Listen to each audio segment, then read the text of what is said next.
Olá, você vai ver agora as principais notícias que estão em pauta na saúde. Um estudo da Fiocruz revela que o pernilongo comum não é capaz de transmitir o vírus Zika. Os testes foram feitos com mosquitos do Rio de Janeiro. Mas especialistas alertam para uma forte possibilidade de epidemia de chikungunya no próximo verão.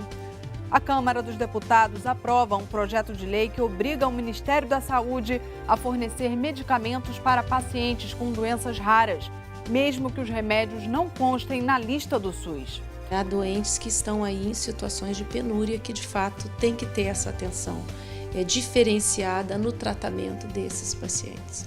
E você vai ver ainda, cai no Brasil o número de mortes causadas por câncer de pulmão entre os homens. Esses e outros assuntos estão em pauta na saúde. Mais de 170 mil casos de chikungunya foram notificados no Brasil só até julho deste ano, de acordo com dados do Ministério da Saúde. Especialistas estimam que essa situação deve se agravar no próximo verão. Um vírus relativamente novo circulando em uma população que ainda não foi imunizada para ele.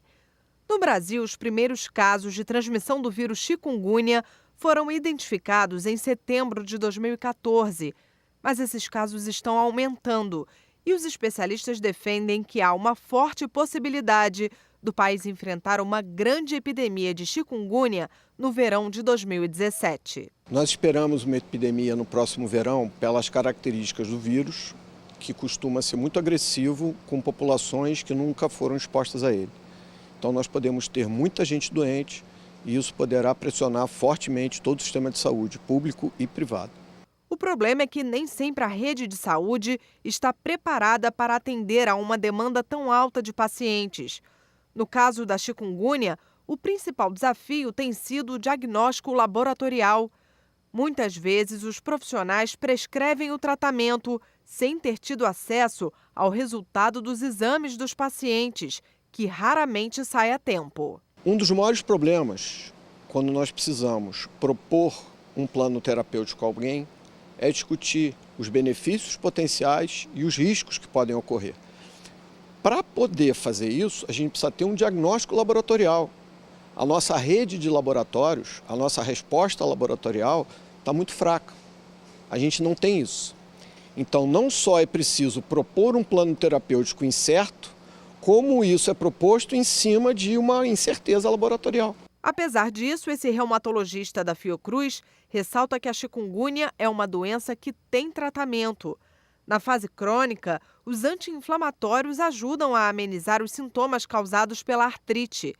Mas, apesar do tratamento ser eficaz, ele defende que ainda se sabe muito pouco sobre a doença. Nós não conhecemos bem os mecanismos. Nós falamos muito sobre artrite, mas o chikungunya também ataca muito o sistema nervoso periférico. Muitas pessoas têm ficado incapacitadas por neurite. O chikungunya é terrível do ponto de vista ocupacional, que é algo que me preocupa tremendamente, especialmente pessoas que depois que se afastam do trabalho têm enorme dificuldade para voltar. Então, é um custo enorme, que vai muito além de ficar doente. Só até julho de 2016, mais de 170 mil pessoas foram diagnosticadas com chikungunya no país.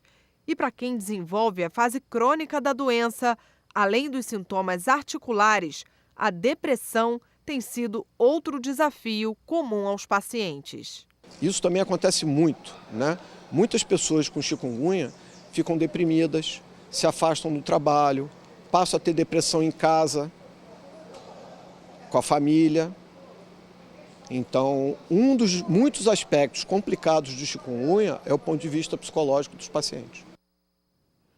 Olha, se as notícias sobre chikungunya não são tão boas, pelo menos a gente tem um alívio no que se refere às notícias sobre Zika. A Fiocruz anunciou que mosquitos da espécie Culex, popularmente conhecidos como pernilongos ou muriçocas, não são capazes de transmitir o vírus Zika. Os testes foram feitos com mosquitos coletados em 4 bairros do Rio de Janeiro. Os pesquisadores observaram que o Culex não tem o que eles chamam de competência vetorial, ou seja, não são capazes de passar o vírus para os humanos. Os cientistas da Fiocruz ressaltaram que o foco para o controle da Zika continua sendo o combate ao mosquito Aedes aegypti, mas a instituição também chama atenção para a transmissão do vírus por via sexual. Nessa mesma semana, a Organização Mundial de Saúde anunciou que a transmissão do Zika por via sexual é mais comum do que se previa inicialmente. Para evitar a transmissão do vírus, a OMS decidiu elevar de 2 para 6 meses o prazo para que as pessoas infectadas com o vírus da Zika pratiquem sexo seguro. A Câmara dos Deputados aprovou um projeto que fortalece a política nacional para doenças raras no âmbito do Sistema Único de Saúde. O texto prevê, por exemplo, que o Ministério da Saúde deve fornecer remédios de alto custo para os pacientes, mesmo que eles não constem na relação de medicamentos fornecidos gratuitamente pelo SUS. 13 milhões de brasileiros são atingidos pelas chamadas doenças raras. São classificadas assim as enfermidades que afetam 1 a cada 2.000 pessoas. Desde 2014, o Brasil conta com uma política nacional para doenças raras no âmbito do SUS, mas ela nunca foi efetivada. Em agosto deste ano, a Câmara dos Deputados aprovou uma proposta que tem como objetivo tirar a política do papel. Esse projeto da Câmara nos faz entender que é uma tentativa de fortalecimento, né, para que essa política se efetive com foco no acesso a medicamentos. Os remédios voltados para doenças raras são chamados de medicamentos órfãos. São remédios de altíssimo custo e que, por isso, não constam na relação de medicamentos fornecidos gratuitamente pelo SUS, o que faz com que as famílias precisem recorrer à justiça para tentar obtê-los. A proposta aprovada na Câmara obriga o Ministério da Saúde a fornecer os medicamentos para o tratamento das doenças raras, mesmo que eles não constem no rol de medicamentos oferecidos pelo SUS. O texto afirma que a incorporação desses remédios deve levar em conta o aspecto da relevância clínica e não a relação custo-efetividade. Há de se construir dentro dessa portaria essa política de incorporação de medicamentos para doenças órfãs, que já é um processo que vem acontecendo. Só que o paciente tem pressa, né? O paciente não espera. E há doentes que estão aí em situações de penúria que, de fato, tem que ter essa atenção diferenciada no tratamento desses pacientes. Pelo projeto, a política deverá ser implementada em até 3 anos nas esferas nacional, estadual e municipal.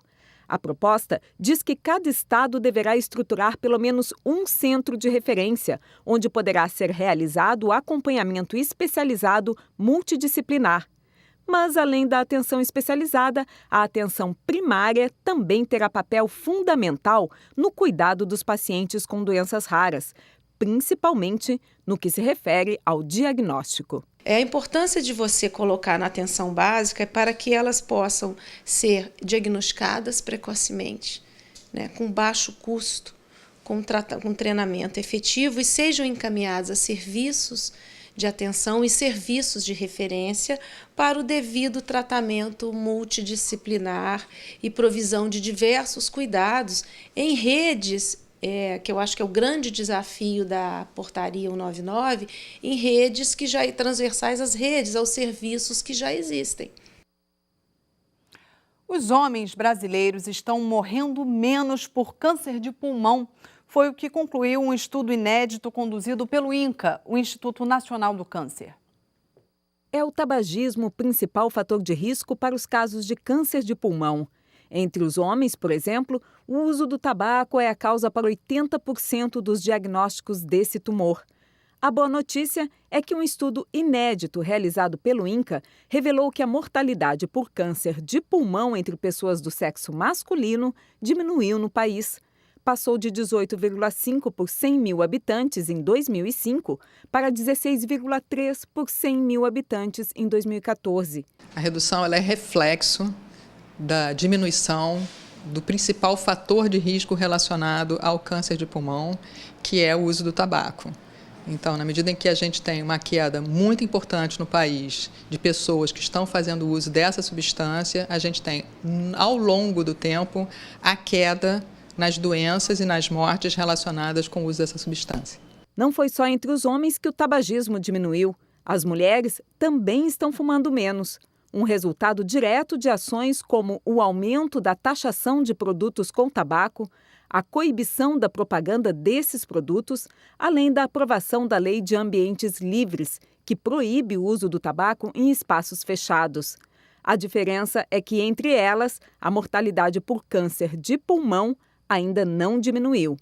Ainda. Nós ainda não estamos observando essa queda na mortalidade por câncer de pulmão entre as mulheres, única e exclusivamente porque as mulheres começaram a fumar um tempo depois dos homens e aí a quantidade de doenças e óbitos que estão relacionados a esse comportamento ainda estão em crescimento no Brasil. Mas como as ações estão levando à queda do uso do tabaco, tanto entre homens quanto entre mulheres, nós vamos ver, sim, essa queda futuramente, se não esmorecermos e se não perdermos o pique e se continuarmos com essa tendência de queda. O câncer de pulmão é um tumor altamente letal. Dados do INCA apontam que apenas 33% dos pacientes com esse tipo de câncer estarão vivos após o primeiro ano de diagnóstico, mesmo que recebam um tratamento adequado. Essa epidemiologista do INCA explica que não existe dose segura para o uso do tabaco. Mesmo os fumantes ocasionais têm risco aumentado de desenvolver a doença. Por isso, a prevenção ainda é a melhor estratégia para combater o problema. A melhor maneira de prevenir que mais pessoas sejam diagnosticadas com câncer de pulmão é prevenir que essas pessoas comecem a fumar.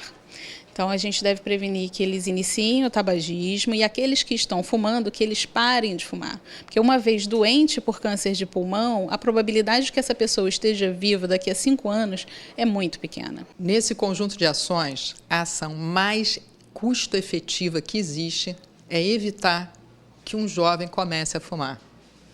Ele é o principal alvo da propaganda atual da indústria, porque quanto mais cedo um menino ou uma menina se torna dependente de nicotina, maior tempo de vida ele vai ter consumindo esse produto. Então, maior lucro ele representa para essa indústria. E se ele começa a fumar muito cedo, a tendência dele desenvolver essa dependência rápida e se tornar grave é grande. Então, o mais importante é que ele não comece. Com esse recado, a gente termina o programa de hoje. Na próxima edição, a gente volta com outros assuntos que estão em pauta na saúde. Até lá!